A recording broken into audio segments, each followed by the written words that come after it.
in some countries, sport is like national pastime. That's But in true. the Philippines, some might say that pageantry is the pastime. That's true. You know what? In the Philippines, we have pageants all over the places.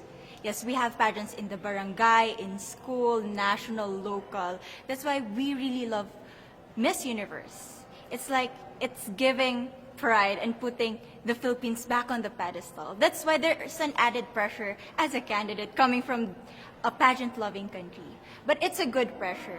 I always look up to our former Miss Universe Philippines. They really did well in the competition. And now this is my time to show who I am, to offer what Rabiya can show to the rest of the universe. So I'm very happy, and at the same time, I'm excited to make all my kababayans proud, and hopefully I do. Why do you think it is that the Philippines love pageants? They have appreciation for beauty. We do love pageant because we used to think that we wanted to be included in the world. I have to be honest, in the Philippines, my skin color used to be not the standard of beauty. I was obsessed whitening my skin because these are the kinds of beauty queen we see on the mainstream. But things were different now. That's why I'm very proud to be a morena. In the Philippines, we call it morena. It's brown skin girl. And to be able to represent, my color, my identity as a true Filipina. Tell me about your journey to being crowned Miss Philippines. In a world that, in a country I should say, that loves pageants. That must have been a very intense process. Tell me about, your journey to being Miss Philippines. Well, my journey was crazy.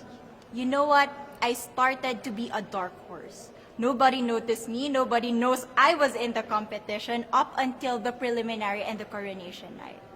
And when I won, I received different comments. Of course, there were people who didn't expect me to do well, who think that I cheated.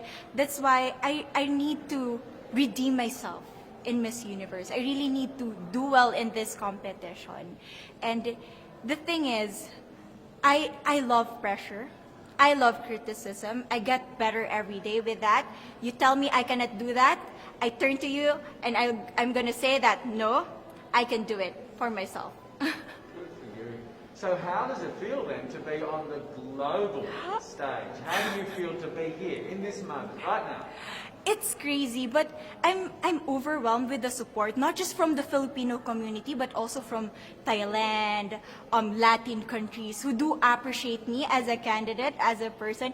It motivates me that I am beautiful, I can offer so much in this world, and when somebody believes in you, it gives you that extra energy to really do well and perform well.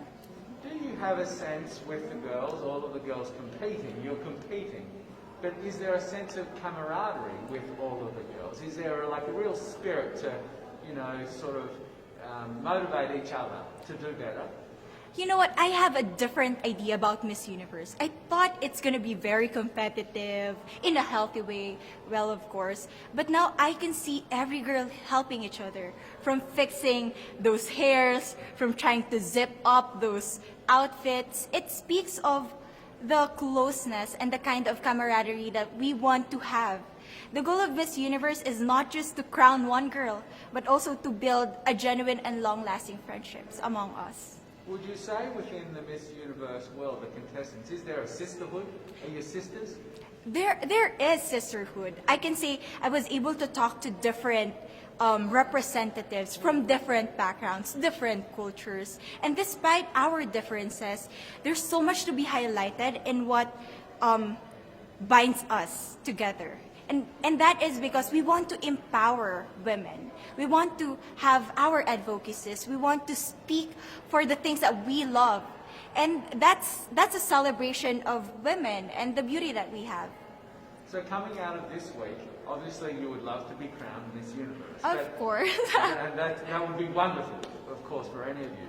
But what else will you take out of this week? What do you think you'll feel at the end of this week, regardless of the result? How will you be a different person?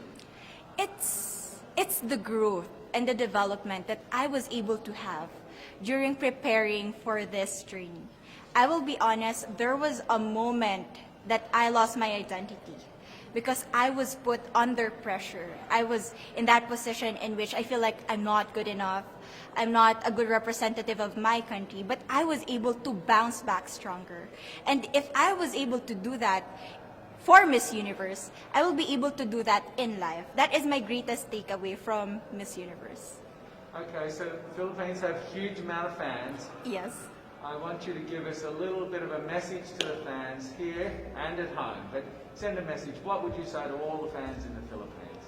To all my fans from the Philippines and from all over the world, maraming salamat po. Thank you so much for loving me and for believing in me. It means a lot to somebody who is so naive in this industry, who has no idea how to become a beauty queen on the first day of my journey. But because of your love and support, I was able to be the woman that I am today.